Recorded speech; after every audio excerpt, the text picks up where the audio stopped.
What was your craziest near-death experience? I was working on a pipe crew in 1998, we were installing a large concrete vault in a pretty big hole.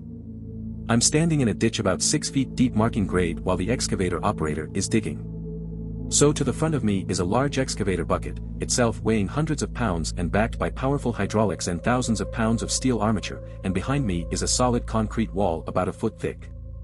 And the ditch is only a few feet wide and too tall for me to jump or climb out of with any kind of speed. Suddenly the excavator spins to one side and the arm snaps out to full extension with full force, and the operator shuts it down. The bucket missed my head by about a foot. He climbs out of the machine, visibly shaken, and tells me that something has failed on the machine and the arm wasn't supposed to have done that. So as he's been digging, he's been noticing that ever so slightly there's a bit of a delay between his inputs and the machine's actions, and in the moment before failure he just felt something wasn't right and tried to pull the bucket in. When it didn't seem to want to, he turned the excavator, just in case, and that's when the arm extended.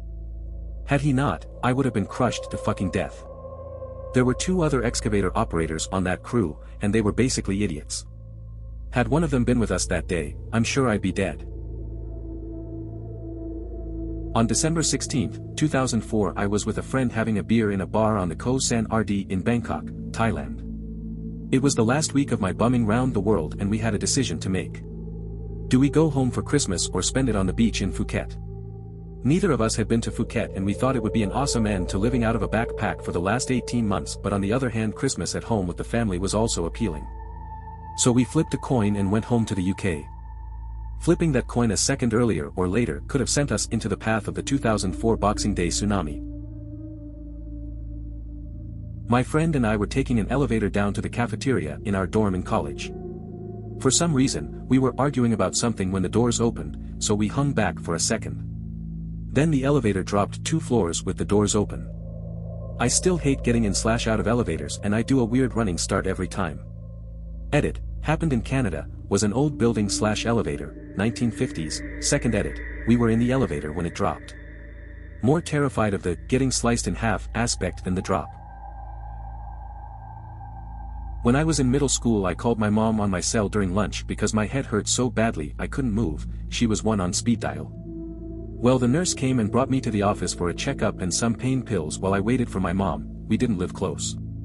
Nurse said no fever, and to take me home and put me to bed. My mom watched me get into the truck and decided that maybe we should go to the hospital to be safe. By the time we reached the hospital, it was further than our home, my temp was at 104 and I was incapacitated. I had meningitis. If we went home and she put me to bed like the nurse suggested, I never would have woken up. Edit for detail. For those who keep asking / speculating, it was viral meningitis, the less severe form, but it progressed very quickly. I had no headache when I arrived at school. By lunchtime I couldn't move on my own and I couldn't see because light was too bright. The nurse came to get me and I didn't have a fever. After waiting for my mom 10 minutes and a 20-minute drive to the hospital and 10-minute wait at the hospital, it was at 104. Yes, we told the nurse after, but there was only some of the symptoms when I left school. She never gave me or my mother advice again, just told symptoms and gave pain meds. When I was about 9 or 10, I was in the basement helping my grandma do laundry. She had a big braided rug on the floor and I was bouncing all over the place. I was wearing socks and jumping on and off the rug. She bends over to get something out of the dryer and reaches across the rug to grab something. I realize what she's reaching for is a snake, just inches between the two of us. I yell at her to stop, we both scream and the snake quickly takes on an aggressive posture. I run outside and grab a broom and my grandma starts beating the poor thing to death with it. Grandpa hears the commotion and rushes downstairs and delivers the fatal blow. Turns out that little nope noodle that snuck into the house was a venomous copperhead. I cannot confirm whether this would have been death, however it would have changed my and my parents' life like death. I was about 6 or 7 and I went along with my mum to go train the new puppy we had. The training ground was quite far away from home and I remember that it was a big field surrounded by a forest and a motorway on the side of it. I was told to stay in the car and play on my Game Boy, back when they were a thing, lol. After an hour or so I got bored and I went to have a look at where my mum was with our puppy. The car park was a little while from the training ground, but I decided to walk towards her anyway. In the meantime an older man, 30-ish, starts talking to me and the naive little boy I talked back, regardless of all the times my mum told me to not talk to strangers. He convinced me I was going the wrong way and told me he would take me to my mum and puppy has. We ended up by the motorway side and we were about to walk down the bank to the side of the motorway where his car was parked. As I am about to disappear down the bank, I hear the loudest scream of my name from my mum. I look back and feel the grip of the man tighten on my hand, but I was just in time to get my hand out of his grip and run towards my mother. My mum runs past me to see where this guy is, but he had just got into his car and drove off. To this day I still imagine about the what-if scenario and how close I was to being kidnapped and potentially killed. My dad and I were driving down the road after heavy rainfall in Vermont. He is driving, and I am fiddling with the radio. I hear a very loud crack, and before I can ask my dad what it was, out of the corner of my eye I see movement. An entire tree was falling on the road. Due to the heavy rainfall, the dirt was too wet to keep some trees in place. My dad stood on his brake, cartoon style, and we slid nearly right into the tree. I heard a pop before we fully stopped, and when we lurched back to 0 miles per hour, we were both breathing hard. My dad got out to check the damage, and the pop I hear was a branch hitting a headlight out. First time I've ever seen my dad call 911. It was scary. Could have been the end of us if he didn't stop to chat to the waitress after we left the restaurant to go home. When I was 5 or 6, we were on holidays in Australia. My mother took me to a beach that is known because it's safe thanks to a net system that doesn't let the sharks in. Well, when we arrived the beach was empty, what was kinda strange, but we continued to have a beach day and we had a bath. My mother even swam from one point to another. After that, we were going to the car, and some authority saw us. They told us to not enter the beach, because a family of alligators had entered in the water, and it was really dangerous. I was freshman in college and came back to my hometown for fall break. I decided to go to a football game to hang out with some old friends. On the way home, I stopped at a red light and when it turned green, I pulled forward, as usual. From the left, a truck suddenly hit me. He was speeding and ran the red light, T-boned me right in front of my driver's door. I luckily got out with just an injured knee and fractured clavicle and some bruising. It haunted me for a while that, had I pulled forward just a little faster or he had been just a quarter second slower, he would have gone straight into my driver's door and I likely wouldn't have made it. He wasn't even drunk or under the influence, it was just a 16-year-old kid not paying attention. I don't know if I would have died, but when I was very small I woke up in the middle of the night with a feeling like the dog was missing. I woke up everyone in the house and we went looking for the dog.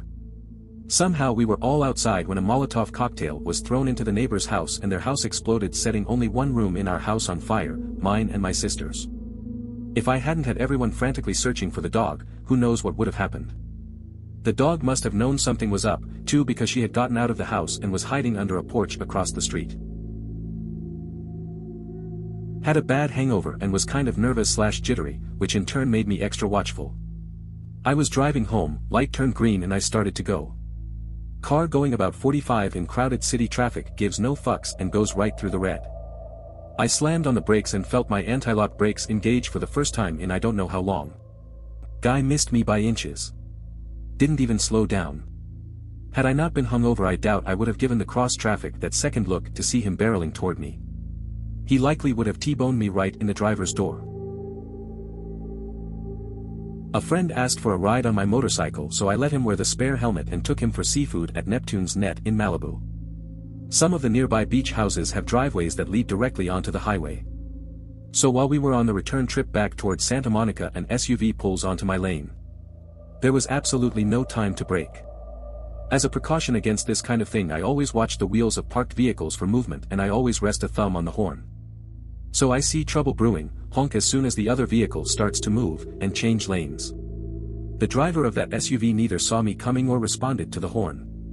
The only reason we didn't have a T-bone collision was because of that lane change. I skirted around it with about 1.5 feet to spare. It wasn't the closest call I've ever had, but it was the only one where I was responsible for another person. I would have known to leap off the seat just before impact, but the passenger wouldn't. It turned out later he didn't even realize we'd nearly been in an accident, probably because his head was turned to enjoy the ocean view. The laws of physics made that swerve especially difficult because I'm a slender woman, the passenger weighed 40 pounds more than me. I was swimming with my dad and my younger brother in a lake. We had one of those decent-sized blow-up rafts that we brought out to play around on. I thought it was cool to swim underneath the raft and surface on the other side. Well, the third time I tried this, my little brother jumped into the raft and his body slammed into my head while I was swimming underneath, completely disorienting me. I remember just inhaling tons of water and trying to figure out which way was up, and every time I tried surfacing I'd hit the bottom of the raft and become disoriented again. I could feel myself starting to black out before I pulled myself up around the side of the raft. No one even knew anything was wrong until I started heaving up water and coughing. Similar to this, when I was around 8, I didn't know how to swim very well and was at my grandmother's neighbor's home playing in the pool with a friend my age. Accidentally stepped out of the shallow end and slid into the deep end, and remember just sitting at the bottom staring up at the surface and starting to black out. Friend's mother dove in and saved me. Still love water though. 10 out of 10 would swim under blow-up raft again. A second doesn't really apply to my story, but about an hour does. When I was in 2nd grade, my appendix swelled up and burst. I had severe pain for weeks while the doctors tried to figure out what was wrong. After staying at the hospital for some time, they suddenly said they needed to operate. They had finally figured out what was wrong and had to basically clean out my insides. Since it had burst quite some time ago, I was in a pretty critical state. If they hadn't realized soon after they did, I wouldn't be here. Not necessarily a second later, more like a few seconds earlier, but whatever. I worked at a private gun range for almost a decade and had one encounter where I could have nearly gotten killed. I was in what we called a trap house, a little bunker that holds a machine that throws clay targets for people to shoot. When we go into said bunker, we put a giant traffic cone on top of it that basically tells people, there's someone in there, keep your shotguns at your side unloaded and wait for them to exit. One day I was fixing some issues with a machine and was about to exit. I realized I left my bowl on the back shelf and stepped back and grabbed it. The second I did, I hear a shell go off and the cone on top of the house gets obliterated and falls in front of me. Turns out one of our members had his daughter there and was teaching her how to trap shoot. He didn't realize she loaded a shell when he was teaching her how to aim, irrelevant cause his gun shouldn't have been pointed downrange. He lost his membership over that incident. TL, doctor. If I didn't forget my bowl on a shelf, I would have stepped out of a bunker and had my head blown off by a shotgun wielded by an 8-year-old girl. Not really a time thing as much as a distance thing. I was at a car festival, BMW E30 Fest, and this modified BMW E30 with a 4.4 supercharged V8, 400 HP-ish, was doing a burnout in 3rd gear, so the wheels were spinning, probably at like 80 miles per hour, something like that. Anyway, the car moved a bit forward and I just hear whoosh ting, and this walnut-sized rock just flew straight past my ear. My best friend and I just locked eyes and went, whoa, and then continued watching. I just don't want to know what a walnut-sized rock does to a human head when it's traveling 80 miles per hour. Later we got drunk and watched flames shoot from exhausts. Was fun. Back when I managed a clothing store, I had to walk from the mall to the bank every morning to drop off the deposit. To get to the bank I had to cross one street at a 4-way intersection. One day as I was making my way across, a van was in the middle of the intersection waiting to turn left and was patiently waiting as I had the right to cross the street. Some douche in a black sports car apparently couldn't wait and swerved around the van and almost ran straight into me. Car was so close I could feel it behind my legs and everything went in slow motion. Good thing I thought to start speeding up as I saw the lights start to flash, signaling the end of being able to cross, or I could have been hit. The asshole sped away and I ran to the other end of the crosswalk a-okay. I was on the phone with my now husband when this went down and he heard everything. I broke down crying when I got to the other side, and it wasn't because I was almost hit. The thought that my husband could have heard my death is what shook me up.